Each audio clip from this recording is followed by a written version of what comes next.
I brought my teen son gifts from Europe, a $1,200 designer backpack, limited edition Dubai chocolates, and an iPhone 17 Pro Max.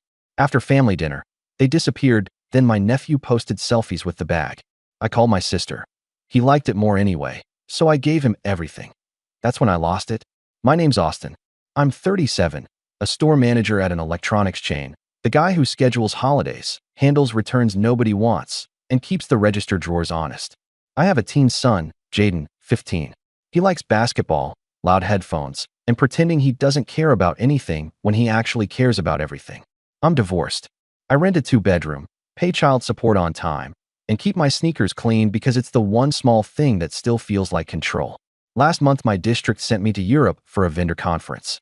First time I'd been off this continent. I stacked shifts so I could take 2 extra days and play tourist. Paris, then Dubai on the way back. I FaceTimed Jay from hotel lobbies and airport gates. He kept pretending he didn't smile. I brought him gifts. Real ones. A $1,200 designer backpack he'd screenshotted for me last Christmas. Limited edition chocolates from a Dubai shop that melts the gold leaf with a torch. And an iPhone 17 Pro Max he'd never expect because I say no to phones on principle, but I'd planned this surprise for months. It felt like fixing something I couldn't fix before. We had a small family dinner when I returned. My sister Megan hosted because she has the space. She also has a son, Tyler, 16, and a way of making everything feel like a favor you owe her. My mom came too with a casserole nobody ate. I set the gifts on the buffet. Jay tried to act cool. His eyes gave him away. He touched the backpack strap like it might run off. Open it, I said, and he did, hands careful, like it might cut him. Tyler hovered close. Too close. Whoa, he said, dragging out the word. Real. Real, I said. Dinner was loud. Megan's laugh bounced off the tile. My mom asked if my company paid for all that. Jay passed me his plate for more potatoes without saying please. I didn't mind. He kept staring at that backpack. After we ate, I went to the kitchen to help with dishes. Megan shooed me away with a dish towel. You're a guest, she said, like I haven't fixed her garbage disposal 3 times. When I came back to the dining room, the buffet was clear. Hey, I said. Where'd the bag go? Jay's chair scraped. I put it by my jacket. It wasn't there. The chocolates were gone too. The iPhone box, also gone. Tyler, I said. He looked up, mouth full of pie, eyes blank. What? Where'd the stuff go? Megan wiped her hands and didn't meet my eyes. Oh, she said, soft and airy, like this was nothing.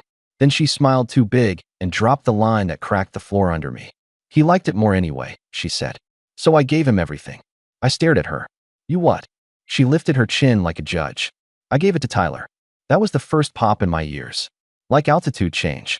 Jay pushed back from the table so hard his chair tipped.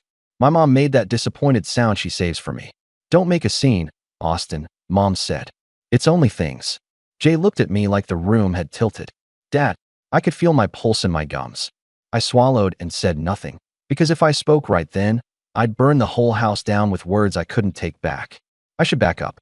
My family has this long, ugly habit of calling my money ours and my time available. It's not new. When Megan was in college and I was a new shift lead, I covered her parking tickets just this once. When her AC died last summer, I put the repair on my card because the baby can't sleep in heat. Tyler's not a baby. He's taller than me and never says thank you. Mom's refrain, he's your family. She means Megan. She means Tyler. She never means me. When Jay was little, I overcorrected. I said yes to everything until I learned to say no. Phones were my hill. I manage a store. I know what phones do to kids who can't put them down. Jay got a cheap model, then a step up, but never the big number. He never threw a fit. He just kept saving lock screen pictures from the new ones and setting them on his old one like a joke on himself. The Europe trip started as corporate panels, vendor dinners where grown men argued about USB-C like it kept them alive. But I walked across the Seine at night and bought a stupid keychain shaped like a sneaker for Jay because he'd roll his eyes and secretly keep it. In Dubai, I walked into a boutique just to look and walked out with a backpack I could not justify on a spreadsheet and did not want to. The associate wrapped it like art. I timed the tax refund. I planned the reveal for after dinner so Tyler couldn't crowd it. That was the kind of thinking I do, logistics of joy. Megan doesn't do logistics. She does declarations. Austin, you make more, she says, anytime I hesitate. It's just money. It's not just money, I said once. It's rent, groceries, braces, and a kid who wants to go to state college. She blinked like I'd mentioned a foreign language. Tyler needs a car, she said. Isn't there a family discount at your store? That night at her house, before dinner, she toured me through her new backsplash like she designed the Louvre. Subway tile, she said. Timeless. It's white rectangles, I said. She swatted my arm. Don't be a snob. We ate. Jay sat with Tyler like they were friends who tolerate each other. Tyler told a story about a collab he wants to launch. He means reselling sneakers his mom bought with my card 2 months ago when she accidentally Apple Paid from the wrong phone. I never saw that money again. I'd placed the gifts behind Jay's chair when I came in. I watched him touch the ribbon on the chocolate like it hummed. He whispered, "For me? For you?" I said, "All of it." And then I left him alone for 3 minutes to rinse plates. When Megan said she'd given everything to Tyler, it was like she was reading a rule I'd missed. "Why would you do that?" I asked, keeping my voice low because Jay was there and because I knew if I yelled, Mom would clutch her pearls and talk about my temper. Megan shrugged in slow motion. "Jay already has a phone." "Not this one," Jay said, voice hoarse. Tyler leaned back. "I'll make better use of it," he said. "I'll create content." I laughed. It came out wrong. "Give it back," I said. Megan's smile dropped. "Don't talk to my son like that." "Like what?" I said. "Like he owes you," she said. "He does," Jay said. "It was mine." Mom set down her fork, like slamming a gavel. "Austin, don't start." Tyler stood. "I already unboxed the phone," he said casual. "Set it up." "I didn't give you the Apple ID," I said. He smirked. "Didn't need yours." I looked at Jay. He looked at me and away and back. And that back and forth was the part that hurt. We left with nothing. Jay walked to the car with empty hands and a face like he was trying very hard to be old. On the drive home, he said, "It's fine." "It's not," I said. He stared out the window. "I don't want to fight with them." I didn't sleep. I sat at the table with the receipt stack I keep in a shoebox. I had a printed merchant copy for the backpack with the cereal. I had the chocolate order with the limited edition code. I had the iPhone invoice with the IMEI. I lined them up like weapons and felt stupid because they were just pieces of paper and I was a grown man shaking. In the morning, my phone buzzed. My group chat with Megan and Mom lit up. "Megan, let's keep last night in perspective." "Mom, it was a misunderstanding." "Megan, Tyler is heartbroken," you yelled. "Mom, you've always been so intense." I typed, "Give back the backpack, chocolates, and phone today." Megan didn't answer. 10 minutes later, Tyler posted a mirror selfie on his public story. Designer backpack slung across his chest, the phone in his hand, the Dubai gold wrapper peeking from his pocket like a trophy. Caption, "Auntie spoil me." He tagged Megan. He did not tag me. Jay sent me the screenshot without words. I stared at it until the edges blurred. I called Megan. She ignored it. Then she texted, "Megan, he liked it more anyway." I could feel a place in me I don't like to visit waking up. The one that catalogs facts and stops caring how anyone feels. I opened the device enrollment portal we use at work. I typed the IMEI. It pinged active on a new Apple ID, not mine. I clicked through notes. I could see the carrier. I could see the city. I could see the exact time it was activated. I printed it. At lunch, Mom called from her salon chair, hairdryer roaring in the background. "Don't go nuclear," she said. "Ask her to give it back," I said. "She made a choice as a mother," Mom said. "So did I said.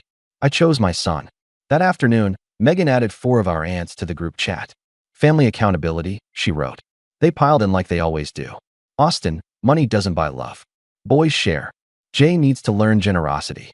I closed my eyes and saw Jay's face at the table when the backpack vanished. Not generous, just erased. The last thing came that night. A new post from Tyler, the phone pointed at the backpack, the caption, "New daily driver." Comments, fire emojis, drip, and one from Megan, "Well earned, baby." I felt the click inside me.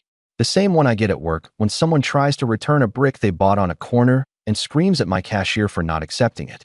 The moment where I stop apologizing and start following the policy. I was done being their open tab. I texted Megan at 7:12 a.m. "Me, last chance. Bring the bag, chocolates, and phone to my place by noon." She sent a voice note. I didn't listen. I called. She picked up on the third ring. "Good morning, dictator," she said. "Bring them back," I said. "I gave them to my son," she said. "He's family. You're being selfish." "You gave away my son's gifts," I said. "You're rich," she said. "And Jay has plenty." I laughed once. "Megan, listen carefully. I have receipts with serial numbers. I have the phone's IMEI. I manage a store. Do you know what those things mean?" "Threats," she said. "So ugly." It means I can blacklist the phone. It means I can file a police report and attach proof. It means I can ask the boutique to flag the backpack if it ever gets serviced or sold.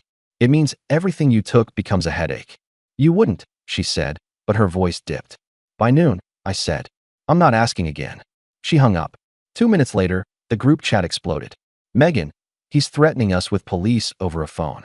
Mom, Austin, you're going to ruin Thanksgiving. I put my phone face down and made pancakes for Jay. He ate slowly and watched me. Are we going to war? He asked, trying to joke. We're going to have boundaries, I said. At 11:02, Megan didn't show. At 11:29, Tyler posted a story from a mall food court with the backpack on the chair beside him like a dog. At 11:48, my doorbell rang. I opened it expecting Megan. It was my mother. She pushed inside like she owned the deed. We are not calling the police, she said. No hello. Megan sent you, I said. She's very upset, Mom said. I bet, I said. Jay lingered by the hallway, listening. Mom noticed him and switched to that soft voice she uses like a costume. Sweetheart, your cousin is going through a rough patch. Jay stared. He just got $2,000 worth of stuff. Mom's mouth tightened. Don't be crass. I set the paperwork on the table. Mom, I'm filing. Today. She reached for my wrist like when I was 12 and touched the stove. You'll regret this. What I regret, I said, is teaching everyone that my no is actually a convince me. That ends now. At noon, I hit send on an email to our district loss prevention lead, the one we loop for device fraud. I attached the IMEI, the activation timestamp, the purchase invoice. I CC'd myself and printed a copy. Then I opened the carrier's site and submitted an IMEI block request through the consumer form, locked, pending review. I filed a police report online for stolen property with serial numbers. I wrote it simple. No adjectives. At 12:17, Megan called screaming. I put her on speaker. You disabled his phone, she said. He's at the mall. It just bricked. Bring my things, I said. You humiliated him, she said. He was with friends. Bring my things, I repeated. You are dead to me, she said. And I'm telling everyone what you did. You already do, I said, and hung up. 5 minutes later, the family group chat dinged nonstop. I didn't open it. Instead, I texted Jay and asked if he wanted to drive to the courts to shoot. He grabbed his ball so fast he almost forgot his shoes. On the way out, my phone rang again. Unknown number. I let it go to voicemail. It was Tyler, voice shaking with rage, and something else underneath. Uncle Austin, that was foul. Fix it, or I'll. He didn't finish. He hung up. I didn't fix anything. You should know what happens after you actually press the button everyone thinks you'll never press. At 1:06 p.m., Megan sent a final message. We're coming. At 1:33, she pulled up in front of my building and idled like the curb might bite. Tyler sat in the passenger seat with his hood up, face red. Mom was in the back like a chaperone. Megan honked like I'm a valet. I didn't go out. I texted, doors open. They didn't come in. They set a shopping bag on the front step and drove off. When I opened it, the backpack was inside, chocolate wrappers stuffed in the pockets like confetti. The iPhone box was there too. The phone wasn't. 10 minutes later, my doorbell rang again. Megan, again. This time she came in with the phone in her hand. Reset it, she said, like she was doing me a favor. If you're going to be like this, take it. I took it and set it on the table. Jay stood by the wall, silent. Megan crossed her arms and went for the speech. We're a family. We share. Tyler is going through a lot. His father pays less child support than I do, I said. You told me that. You tell me everything when you want money. Her mouth opened and closed. You're cruel, she said, recovering into the role. I'm tired, I said, of being the account you draft. You make more, she said. You can afford to be generous. I held up the receipts. I've been generous for 15 years. Name 1 month you asked how my bills look. Mom made a small sound like a violin dying. We didn't come to argue. We came to. You came because the phone stopped working in public, I said. Silence. Jay's breath was the only sound. Megan pointed at the phone like it had personally betrayed her. Get rid of the block, she said. Tyler needs a phone for school. He has one, I said. He wanted this one because he wanted more. Her eyes flashed. You sound like Dad. That one made me flinch because our dad used to say it with a belt in his hand. I took a slow breath. Tomorrow I'll take Jay to the carrier to add this on my plan. He'll walk out with it. You'll leave it alone. You'll never touch his things again. What about the chocolates? Tyler muttered. Eyes on the floor now, voice small for once. Jay looked at him. Eat them, he said. I don't want your saliva anyway. I didn't laugh. I wanted to. They left. No apology. Just huffs and a slammed door. 2 hours later, the ants began. So immature. So theatrical. Men never forgive. I muted the thread. At work, word traveled fast because I don't hide much and because my assistant manager, Kinsey, has radar for drama and calls it continuing education. She stood in my office doorway with a stapler like a mic. "You finally did a thing for you," she said. "I did a thing for my kid," I said. "Same thing," she said. That week, small changes stacked. I moved my spare key from the fake rock outside to a lockbox that only Jay and Kinsey know. I canceled 2 family logins Megan had been using, my streaming accounts, my wholesale club membership. I took myself off the Austin will pay list my mother keeps at the mechanic she loves. I called the boutique in Dubai, gave them the backpack serial, asked them to flag it if it ever came in for repair, and to note that the purchaser was not Megan. The associate said, "Of course." It felt petty and also like putting a lid on something. Jay and I went back to regular life. Homework at the table. Late shifts where he sits in the break room with his laptop and pretends not to hear my store announcements. He didn't bring up the party fallout much. He carried the new phone like it was a glass heart. Then the ripple came. On Friday, Tyler posted a new story. A blurry picture of a different backpack and a caption that sounded like a dare. "Newer drip." Kids commented. Fire emojis. Then one kid wrote, "Your mom stole the first one LOL." Tyler deleted the comment. Another kid DM'd me. Yes, me, because my account's private but not invisible. "Sir, just so you know, everyone at school knows what your sister did." I didn't respond. I didn't need a chorus. I already had the facts. Family dinner stopped. Or rather, I stopped going. Mom tried to frame it as me isolating. I kept repeating one line. "When people can't be kind to my son, they don't get access to us." She called it dramatic. I called it Tuesday. The next hit didn't come from them. It came from inside their camp. Aunt Rosa, the one who talks soft and watches everything, sent me a text. "You were right. They're falling apart." She meant Megan and Mom. She meant the screams traveling through vents when there's no audience to shame. She meant money.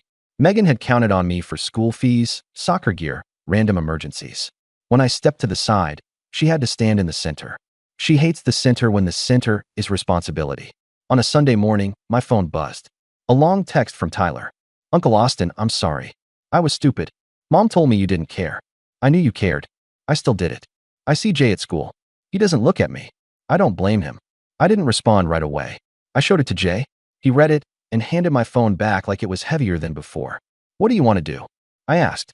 He shrugged, defensive. "We don't need them." "That's not what I asked," I said. He sat with it. "If he says sorry to me, like a real one, not a post, maybe." I sent Tyler a line. "You need to apologize to Jay. In person. No excuses." "No, but..." He typed back fast. "Okay." And then Megan found out and texted me fire. "Don't go around me. He's my son. He's also a person," I wrote. "He stole from mine. He'll apologize to him." She didn't answer. Tyler did. He asked if he could come by. Jay said yes, then changed the yes 3 times, then sighed and said fine. Tyler came, hood up again, hands empty. He stood in my doorway and did the hardest thing a 16-year-old can do. He admitted he did a bad thing that makes him look bad. "I wanted it because it was shiny," he said, "and because my friends would see me with it. That's it." It wasn't deep. Jay stared at him for a long time. "You embarrassed me," he said. "Not just the stealing. The posts." "I know," Tyler said. "I deleted them." "You already did the damage," Jay said. Tyler nodded. "I'll say it to whoever you want me to." He meant school. He meant social death. He meant he got it, a little. Jay didn't make him go on tour. He just nodded once, sharp. "Okay," he said. "Don't talk to me for a while." After Tyler left, Jay sat at the table and opened the chocolates we'd saved. He took one, then pushed the box toward me. "Tastes like sugar," he said. "Yeah," I said. We both laughed, a breath more than a sound. The fallout didn't end in one tidy act. Megan still sent barbed texts. Mom still tried the guilt. "I'm not getting any younger," she'd write, like age is an invoice I owe. I kept repeating, boundaries are not punishment. Sometimes I sent it and put my phone in a drawer and went outside to breathe air that didn't belong to anyone. Work got easier. Funny how that happens. When you stop bleeding at home, you stop snapping at customers who asked for discounts without looking at you. Kinsey said I looked less haunted. She's dramatic, but she wasn't wrong. One quiet night, after close, Jay stood in the empty store and took a picture of the wall of phones, just rows and rows of rectangles glowing. "It's weird," he said, "how much we care about this stuff. We don't care about the stuff, I said. We care about what people say the stuff means. He looked at me. So what does it mean that you got me this? He lifted his phone. I didn't have a speech. It means I see you, I said. And I wanted you to feel seen. He nodded once like he was pinning that to a corkboard inside his chest. A week later, Aunt Rosa invited us over for spaghetti. No Megan. No Mom. It was quiet. Jay helped grate cheese. We told stories that didn't use anyone's worst moments as punchlines. On the way home, he said, "This feels better." Yeah, I said. It does. Megan has not forgiven me. She says I humiliated her boy. Maybe I did. Or maybe consequences look like humiliation when you've never seen them before. Mom keeps trying to broker peace the way she always has, by making me give. I keep saying the same sentence in different shapes. If you want peace, you need fairness. If you want access, you need respect. She hates that I turn my rules into policy. I love that I stopped re-explaining them. 2 Saturdays after everything, Jay wore the backpack to the park for the first time. He'd kept it in his closet like a museum piece. He slung it over one shoulder and rolled his eyes when I tried to take a picture and then didn't stop me. We shot hoops until it got dark and you could hear the ball more than see it. On the way back to the car, he said, "Thanks for fighting for me." "It shouldn't have been a fight," I said. "But it was," he said. "And you fought." We drove home with the windows down, city air in our mouths, and for once, the silence between us felt full instead of sharp. People love to say, "It's only things." They say it when they're standing in your living room holding your things. They say it when you finally show them a boundary and they don't like how it feels. But it was never about the backpack or the chocolates or the phone. It was about who gets to decide what my kid deserves. It was about whether family means take from Austin because he won't push back. I used to leave every argument with Megan thinking I'd been too harsh or too soft. I'd replay lines and try to edit the past. This time I didn't replay anything. I wrote it down. I wrote my rules for myself and taped them inside the kitchen cabinet with the mugs. Rule 1. If it belongs to my son, it stays with my son. Rule 2. I don't fund people who insult me or him. Rule 3. No more secret favors. Everything has a receipt or a no. Rule 4. We don't go where we're not respected, even if there's casserole. It sounds silly, having rules like that on paper, but I'm a store manager. I trust policies when feelings make a mess. Megan will keep telling the story her way. Austin went nuclear over a phone. Mom will keep reciting her favorite scripts. He turned his back on us. I stopped auditioning for their play. I'm not in it. Here's what did change. Jay stands taller. He jokes more. He says, "Thank you, and I got this," in the same breath. He carries that backpack sometimes, and sometimes he doesn't. The phone is a tool and a toy and a target he's learning to manage. We have late-night pizza on the couch and watch games, and he groans at my commentary. It feels like we're building something instead of patching leaks. Tyler sent another text last night. "I'm working at the grocery store now. Not glamorous. Feels good to buy my own stuff." I told him, "Good. No confetti. Just good." He said he might try out for JV again. I told him to drink water and stretch because I'm every dad in a baseball cap. Aunt Rosa came by with a pie and a hug that lasted exactly long enough. She said, "I'm proud of you." It slid right into a space I didn't know was empty. If there's a moral, it's this. I won't be the family wallet. I won't let my no be a riddle you think you can solve.